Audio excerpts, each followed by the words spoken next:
بسم الله الرحمن الرحيم. الحمد لله وكفى وسلام على عباده الذين اصطفى وعلى آله وأصحابه المجتبى، أما بعد، فأعوذ بالله من الشيطان الرجيم. بسم الله الرحمن الرحيم.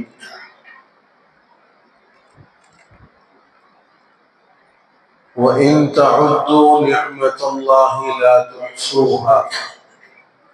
وقال الله تبارك وتعالى: لئن شكرتم لأزيدنكم ولئن كفرتم إن عذابي لشديد. صدق الله مولانا العظيم. وقال رسول الله صلى الله عليه وسلم: الدنيا مزرعة الآخرة، أو كما قال صلی اللہ علیہ وسلم. قابل احترام عزیز بزرگوں، نوجوان بھائیوں، اس وقت ہمارے ملک میں ایک سیاہ اور کالے قانون کی بہت ہی زیادہ چرچا بھی ہے، اور اس سلسلے میں مسلمانوں کی طرف سے اس قانون کو واپس لینے اور ختم کرنے کی مانگ، اور دوسرے مذاہب والے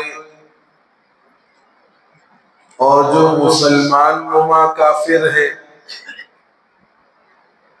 جو مسلمان نما کافر ہیں، یعنی مسلمانوں جیسے دکھنے والے کافر.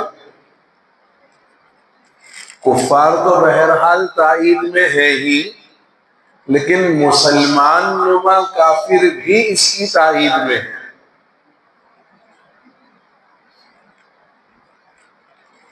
قرآن پاک میں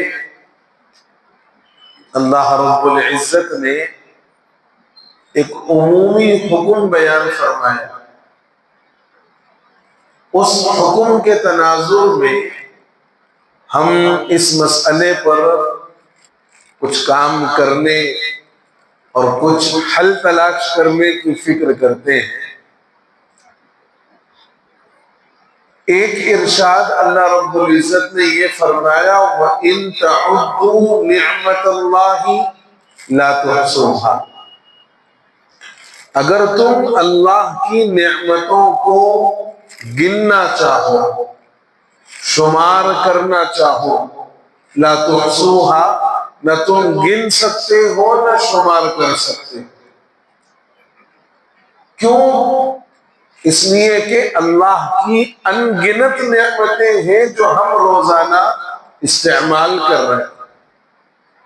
کہ جو ہماری سانس کا عافیت کے ساتھ آنا اور پھر باہر جانا، یعنی سانس ہم لے رہے ہیں، سانس ہم چھوڑ رہے ہیں، یہی بہت بڑی نعمت ہے. اور پورے دن میں 24 گھنٹوں میں ہم کتنی مرتبہ سانس لیتے اور چھوڑتے ہیں ہمیں خود نہیں پتا.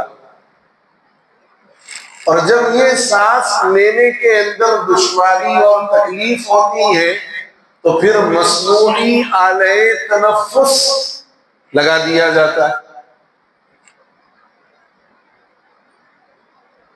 ایسی انگنت نعمتیں ہیں جو ہم روزانہ صبح اٹھنے سے لے کر شام سونے تک اور سونے کے بعد بھی اللہ کی ان نعمتوں کو استعمال کر رہے ہیں جن کی نہ کوئی تعداد ہے نہ کوئی شمار.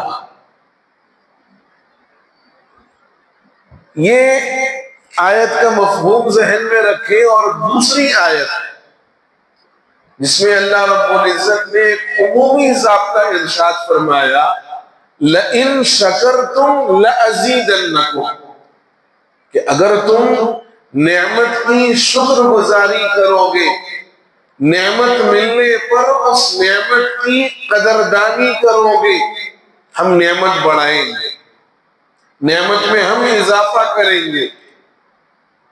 اور اگر تم نعمت ملنے کے بعد اس نعمت کی ناقدری کرو گے تو یاد رکھنا میرا عذاب بڑا سخت ہے۔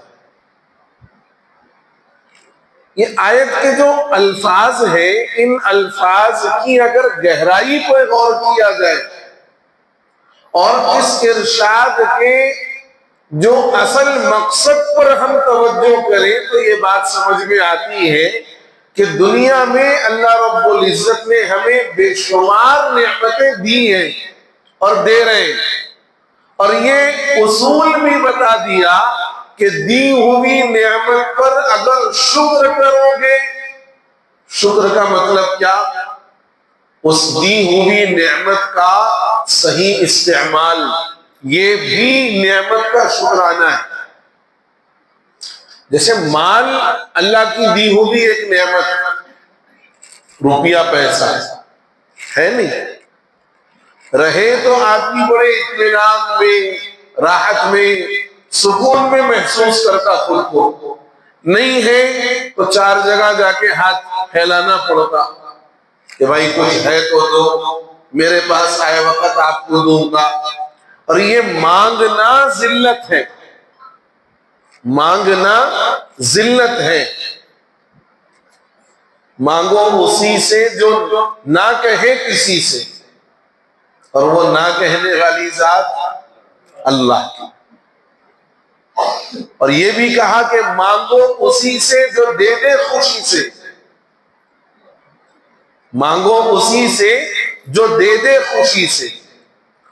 تو دی ہوئی نعمت کا صحیح استعمال یہ بھی نعمت کا شکرانہ ہے۔ میں نے کہا مال نعمت ہے، اگر اس مال کا صحیح استعمال کریں گے اللہ اس نعمت میں اضافہ فرمائیں گے، اور اگر مال کو شادی بیاہ کی ناجائز و حرام رسومات میں، شادی بیاہ کی ناجائز و حرام رسومات میں جو تمہارا حلال اور پاکیزہ مال تم لگا کر برباد کر رہے ہو، یاد رکھنا یہ اس مال کی نعمت کی ناقدری، اور ہوگا یہ کہ یہ جب ناقدری عام ہوگی اللہ نعمت چھین لیں گے۔ ایسے بہت زیادہ لوگ گزرے ہیں دنیا کے اندر جن کی ایک مالی حیثیت تھی جو بڑے تونگر سمجھے جاتے تھے، لیکن جب انہوں نے نعمت کی ناقدری کی اللہ نے نعمت چھین لی ان سے، اس لیے کہ یہ خدائی دستور ہے۔ لَإِن شَكَرْتُمْ لَأَزِيدَنَّكُمْ وَلَئِن كَفَرْتُمْ إِنَّ عَذَابِي لَشَدِيدٌ، اگر تم میری نعمتوں کی قدردانی کرو گے، شکر گزاری کرو گے، میں نعمتوں میں اضافہ کروں گا، اور اگر تم ناقدری کرو گے میرا عذاب اور میری پکڑ بڑی سخت ہے۔ یہ خدائی قانون اور دستور ہے کہ جب کوئی قوم اللہ کے حکموں کو توڑتی ہے، جب کوئی قوم اللہ کے حکموں کو توڑتی ہے اور دی ہوئی نعمتوں کی ناقدری کرتی ہے، دی ہوئی نعمتوں کے ساتھ کھلواڑ کرتی ہے، یا دی ہوئی نعمتوں کو محض اپنے مفاد کے لیے استعمال کرتی ہے، تو اللہ قانون بدل دیتے ہیں، نعمت چھین لیتے ہیں۔ وقف بھی اللہ کی ایک نعمت ہے، وقف بھی اللہ کی ایک نعمت ہے، اور واقف کی جو نیت تھی وقف کرنے والے کی، اس نیت کے مطابق موقوفہ چیزوں کو، وقف کی ہوئی چیزوں کو استعمال کرنا واقف کی نیت کو پورا کرنا ہے، اور واقف کی نیت کچھ اور ہے، لیکن اس پر ناجائز قبضہ کرنا، اس کو صرف اپنے مفاد کے لیے استعمال کرنا، اس کا جو فائدہ ہے وہ فائدہ بحیثیت مجموعی مسلم قوم تک نہ پہنچانا، خود اس پر جاگیردارانہ طریقے سے قابض ہو جانا وغیرہ وغیرہ، یہ وقف کی نعمت کی ہم مسلمانوں نے یقیناً ناقدری کی۔ ہم مسلمانوں نے وقف کی اس نعمت کی مکمل ناقدری کی ہے۔ اول تو وقف کے متعلق عام مسلمانوں کو کچھ معلوم ہی نہیں،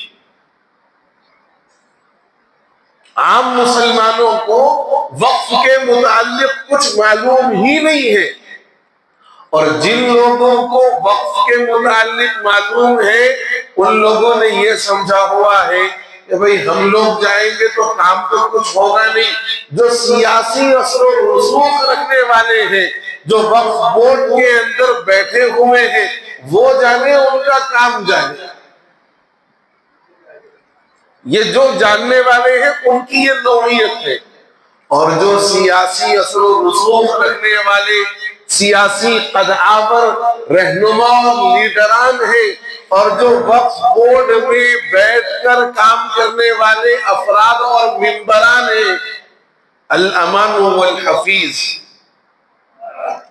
الامان والحفیظ، ان سے بڑا چور کوئی نہیں، ان سے بڑا چور کوئی نہیں، جنہوں نے وقف کی املاک کو اپنے باپ کی جاگیر سمجھا ہوا، جنہوں نے وقف کی املاک پر راتوں رات قبضہ بھی کیا، صبح تک پلاٹنگ بھی ہو گئی، جنہوں نے وقف کی املاک کو صرف اپنے مفاد کے لیے استعمال کیا، قوم و ملت کا جو مفاد وابستہ تھا یا واقف کی جو نیت تھی، نہ قوم و ملت کے مفاد کے لیے اس کو استعمال کیا، نہ واقف کی نیت کے اعتبار سے اس پر کوئی کام کیا۔ نتیجہ یہ ہے کہ یہ وقف کے ساتھ جو نعمت اللہ نے دی تھی وقف کی شکل میں، ہم نے اس کی ناقدری کی۔ ہم بولے تو جو کر سکتے تھے، جن کا قبضہ تھا یا جن کو اتھارٹی تھی، انہوں نے اس کا ناجائز استعمال کیا۔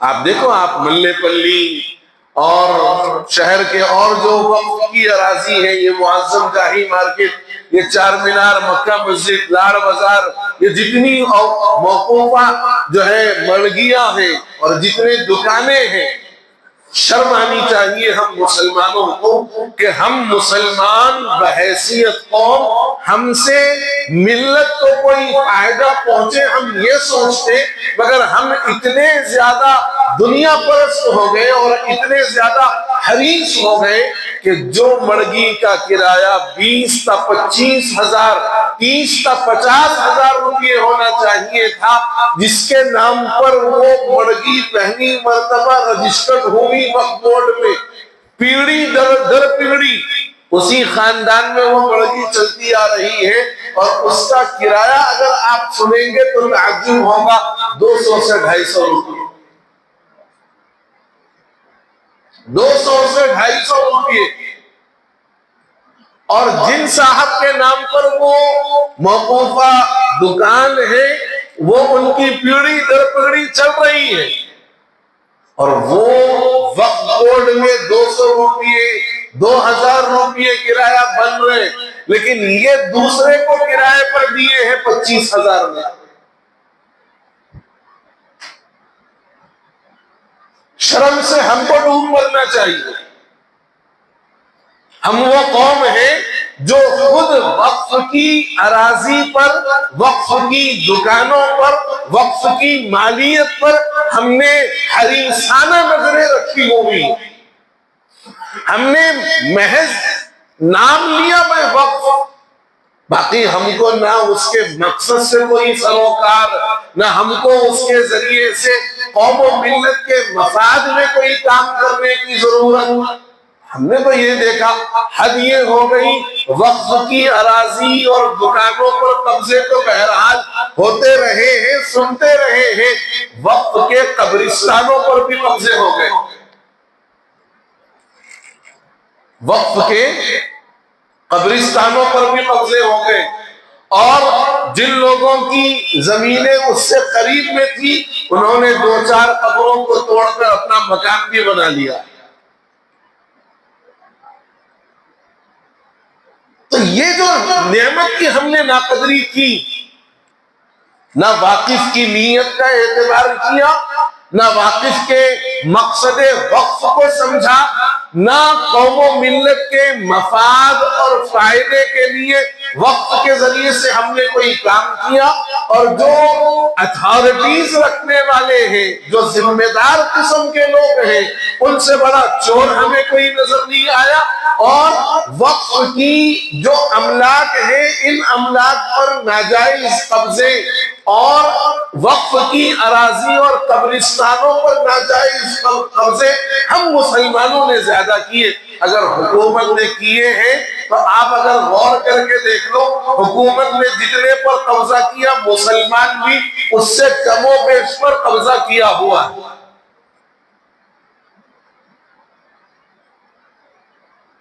پرانے شہر میں جو درگاہیں، بزرگوں کے آستانے اور خانقاہیں ہیں، ان درگاہوں، خانقاہوں اور بزرگوں کے آستانوں سے متصل بڑی بڑی اراضیاں ہیں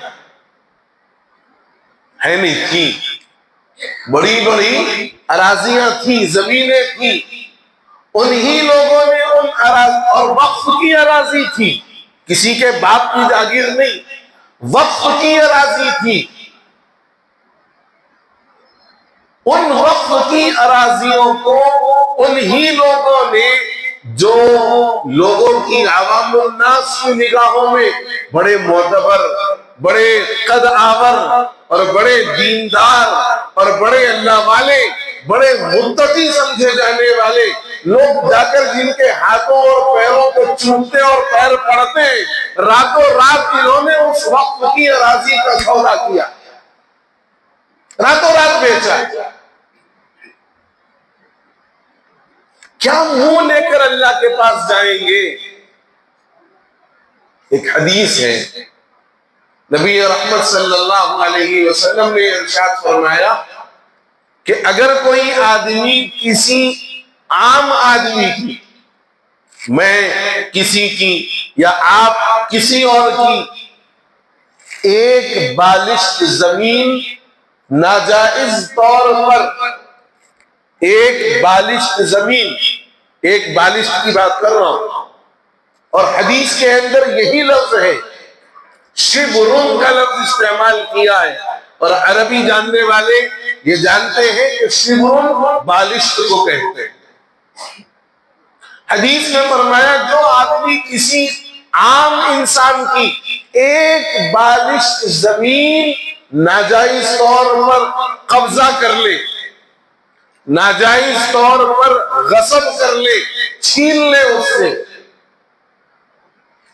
کل جب میدان قیامت میں پہنچے گا تو اس زمین سے لے کر تحت الثری تک، ساتوں زمین تک، اللہ اس ایک بالشت کو ٹوپ بنا کر اس کے گلے میں ڈالیں گے اور وہ میدان قیامت میں آئے گا۔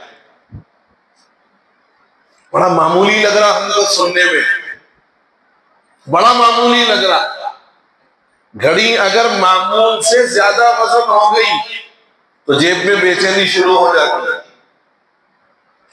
چابیوں کا گچھا اگر تھوڑا وزنی ہو گیا تو جیب میں رکھنے کے وقت میں یہ پریشانی ہوتی ہے کہ صاحب جیب ایک طرف جھک جا رہا ہے۔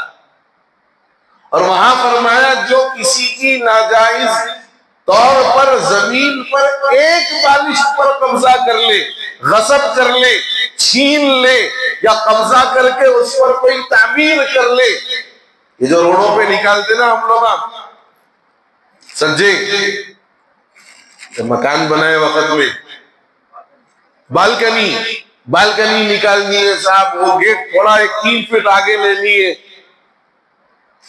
اپنی ملکیت نہیں ہے، وہ نہیں ہے ہماری ملکیت، لیکن اہتمام کے ساتھ، پورے جو ہے حق کے ساتھ اور پورے اعتماد کے ساتھ کہ یہ من راجیم من اشتم. گھر بناتے وقت میں یہ تصور ہو گیا کہ صاحب من راجیم من اشتم، ناجائز طور پر بالکنی نکالنا.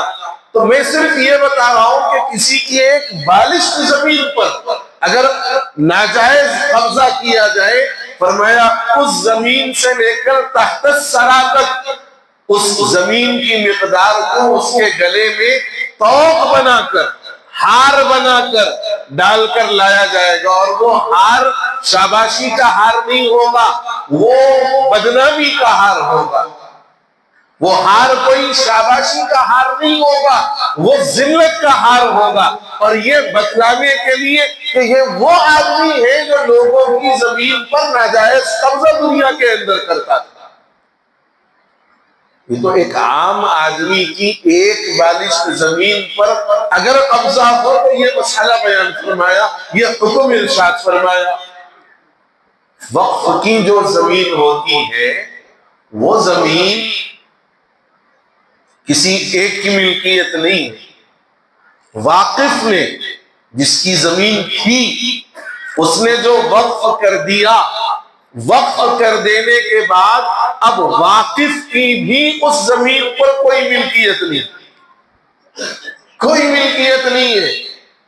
اگر یہ زمین جیسے مان لیجئے کہ ہمارے عبد الرحیم صاحب نے مسجد کے لیے وقف کر دی، وقف کرنے سے پہلے ان کی ملکیت تھی، وقف کر دینے کے بعد اب یہ زمین ان کی ملکیت سے نکل گئی. اب وہ آ کر بھی اس زمین پر اپنا مالکانہ حق جتانا چاہے، از روئے شریعت ان کو اجازت نہیں. ہاں جب تک یہاں پر ان کی مرضی اور منشا کے مطابق جو انہوں نے اللہ کے گھر کے لیے وقف کیا ہے، اللہ کا گھر اور اس کی عبادت ہوتی رہے گی، ان کے لیے ذخیرہ آخرت اور ثواب کا ذریعہ بنتا رہے گا. لیکن تھوڑے دن قبل جن کی ملکیت تھی، آج اللہ کے لیے وقف کر دینے کے بعد صاحب زمین کی بھی اب کوئی ملکیت باقی نہیں ہے. بات آئی سمجھ میں؟ جو زمین وقف کی گئی ہے اس زمین سے تمام مسلمانوں کا جو اس زمین سے فائدہ اٹھانے کے حقدار ہیں، جو اس زمین سے فائدہ اٹھانے کے حقدار ہیں، ان تمام کا حق متعلق ہو گیا، ان تمام کا اس کے ساتھ مفاد جڑ گیا. اب اگر کوئی آدمی وقف کی ایک بالشت زمین پر قبضہ کرتا ہے تو وہ ان تمام مسلمانوں کا جو اس کے مفاد میں اپنا حصہ رکھتے ہیں استحقاق ہونے کی وجہ سے ان تمام کا جواب دے. ہم بڑی آسانی کے ساتھ گھر بنا رہی تو آگے بڑھ جا رہی، گھر بنا نہیں مقبرے میں کرے دو قبرہ توڑ دو جی، رات رات کیا معلوم ہے، قبر توڑ کے آگے بڑھ جا رہے. اور اللہ معاف کرے ہزارہ مرتبہ اس گنہگار آنکھوں نے ان حالات کو اپنی اس گنہگار آنکھوں سے دیکھا ہے. حوالہ آپ اگر چاہیں تو میں آپ کو حوالہ تک بھی دے دوں. جن لوگوں نے قبروں کو راتوں رات مسمار کر کے اس جگہ پر لیٹرین بنایا، ٹوائلٹ بنایا، نہ وہ پنپ سکے نہ ان کی اولاد پنپ سکی، اس گنہگار آنکھوں کا مشاہدہ ہے.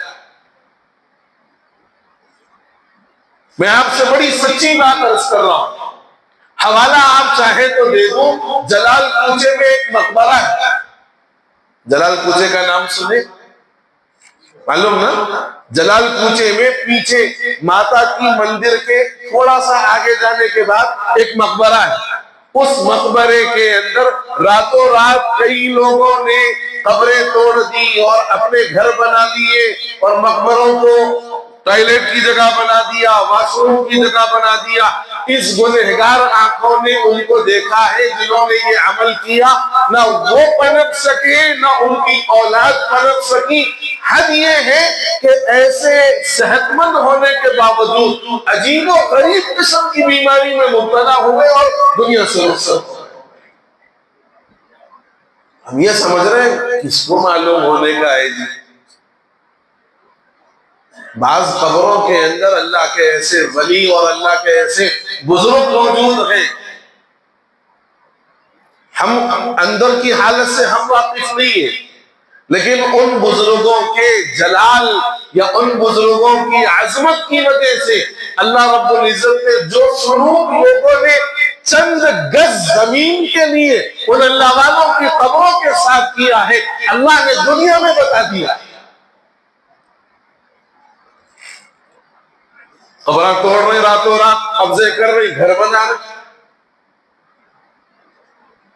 تو میں عرض یہ کر رہا تھا، میری بات کا خلاصہ یہ کہ وقف اللہ کی نعمتوں میں سے ایک بہت بڑی نعمت ہے، اور ہم مسلمانوں سے مراد میں نے 3 کیٹیگریز کی ہیں۔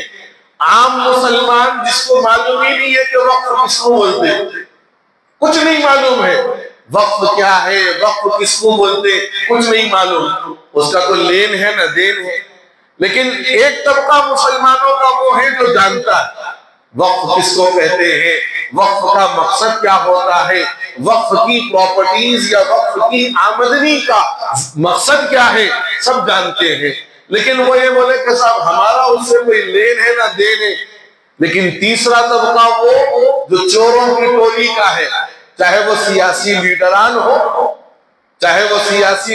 ہو یا وقف بورڈ میں بیٹھ کر کام کرنے والے وہ افسران ہو، جو غیروں کا اشارہ پا کر، میں صرف اشارہ کر رہا ہوں، جو غیروں کا اشارہ پا کر راتوں رات وقف کی بڑی بڑی زمینوں کے کاغذات، اس کی فائلوں کو راتوں رات غائب کر دیے،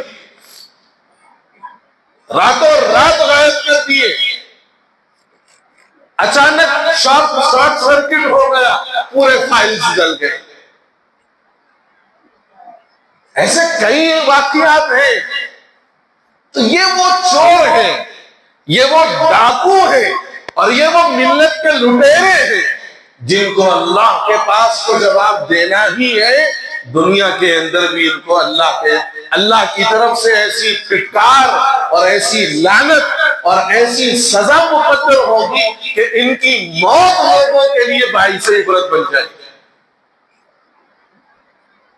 تو یہ نعمت کے ناقدرے ہیں۔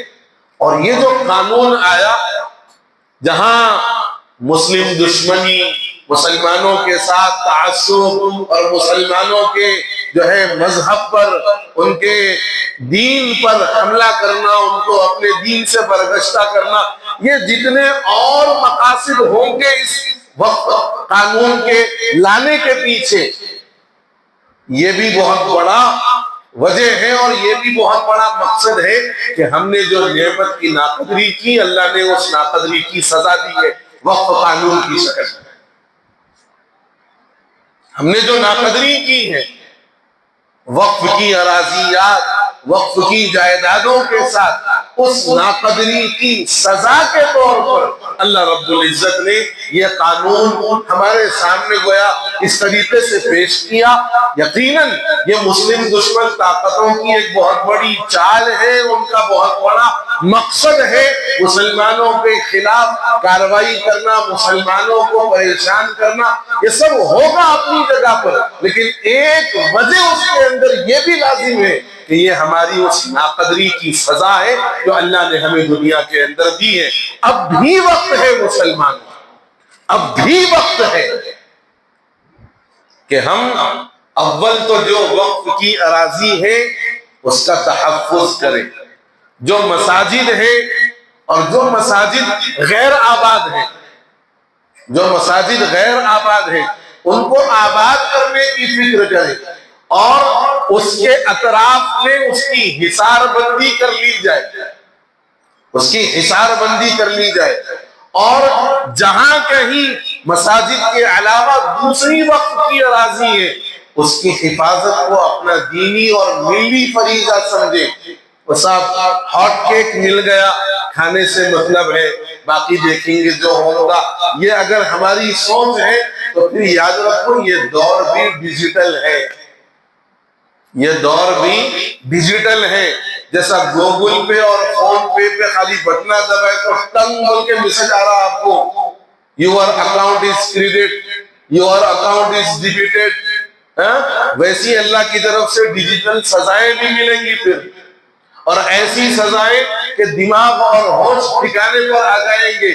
اس لیے جن لوگوں نے اس قسم کے معاملے میں یا تو خود عمل کیا ہو یا کسی کی مدد کی ہو یا کسی کو ستانے کا ذریعہ بنے ہو، توبہ کریں اور ان کا حق جا کر ان کو ادا کریں، ان کا حق جا کر ان کو ادا کریں، چاہے وہ سیاسی قائدین ہو، سیاسی لیڈران ہو، وقف کے افسران ہو یا عام مسلمان ہو، جو کوئی ہو، ایم ایل اے ہو، ایم پی ہو، جی آپ کے کاؤنسلر ہو، آپ کے جو کوئی ہو، جن لوگوں نے اس قسم کے معاملے میں رتی برابر بھی کوئی عمل کیا ہے، وہ لوگوں کا حق ہے وہ اس کو ادا کریں اور توبہ اور استغفار کریں۔